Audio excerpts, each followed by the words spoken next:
Parent teacher సమావేశాలు, పాఠశాల star rating వ్యవస్థ, సమాజ భాగస్వామ్యం ద్వారా బలోపేతం చేశాం.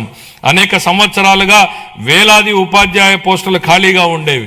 మెగా డిఎస్సి 25 ద్వారా నోటిఫై చేసిన 16,347 పోస్టుల్లో 15,941 ఉపాధ్యాయ పోస్టులను విజయవంతంగా భర్తీ చేశాం. ఉపాధి గౌరవం మరియు అవకాశాలను సృష్టించినప్పుడే వృద్ధికి అర్థం ఉంటుంది. భవిష్యత్ ఉపాధి అవసరాలకు అనుగుణంగా సమగ్ర నైపుణ్యాభివృద్ధి వ్యవస్థను రూపొందిస్తున్నాం.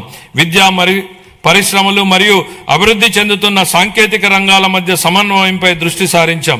ప్రత్యక్ష అనుభవాల్ని కల్పించేందుకు అన్ని ప్రభుత్వ ఐటీఐలు 167 పరిశ్రమల భాగస్వామ్యంతో అవగాహన ఒప్పందాలు కుదుర్చుకున్నాయి. ఈ ఆర్థిక సంవత్సరంలో 9,188 మంది శిక్షణార్థులు పరిశ్రమల్లో ప్రత్యక్ష శిక్షణ పొందగా, ప్రభుత్వ ఐటీఐ విద్యార్థుల్లో 98% మందికి నియామకాలు లేదా అప్రెంటిస్ అవకాశాలు పొందారు.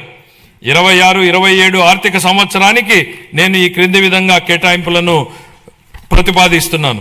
పాఠశాల విద్యాశాఖకు 32,308 కోట్ల రూపాయలు, అందులో ప్రజా పాఠశాలల మౌలిక వసతుల సమగ్రాభివృద్ధికి 1,500 కోట్లు, ఉన్నత విద్యాశాఖకు 2,567 కోట్లు, నైపుణ్యాభివృద్ధి మరియు శిక్షణ శాఖకు 1,232 కోట్లు.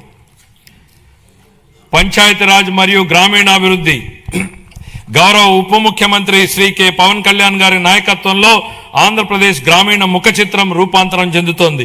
25-26 ఆర్థిక సంవత్సరంలో 3.44 లక్షల మంది ఎన్నికైన ప్రజాప్రతినిధులు మరియు కార్యనిర్వాహకులకు శిక్షణ ఇవ్వడం ద్వారా ఆంధ్రప్రదేశ్ దేశవ్యాప్తంగా ప్రథమ స్థానాన్ని సాధించింది.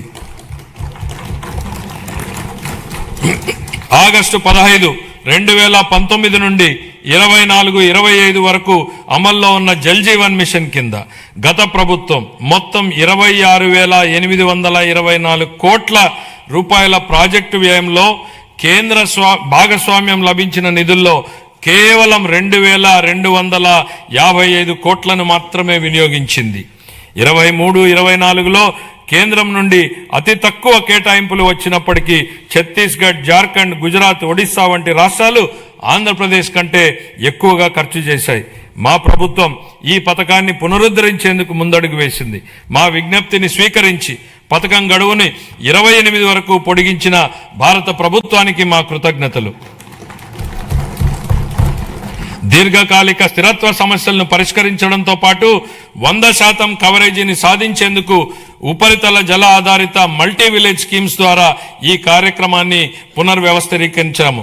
ప్రతి వ్యక్తికి 55 లీటర్ల తాగునీటి సరఫరాను చేసే విధంగా దిశగా చర్యలు తీసుకోవడం జరుగుతోంది. గ్రామీణ అనుసంధానతను బలోపేతం చేస్తూ 4,000 కిలోమీటర్లకు పైగా గ్రామీణ రహదారుల పనులు చేపట్టడం జరిగింది. వీటిలో అనేక పనులు పూర్తి చేయడం జరిగింది. మిగతా పనులు ముగింపు దశలో ఉన్నాయి. దీని ద్వారా దూర ప్రాంతమైనటువంటి గ్రామాలలో మార్కెట్ ప్రాప్తి, ఆదాయ వృద్ధి మరియు ఆర్థిక స్థిరత్వం మెరుగుపడుతోంది. శాస్కీ కింద 2,123 కోట్లను కేటాయించడం జరిగింది.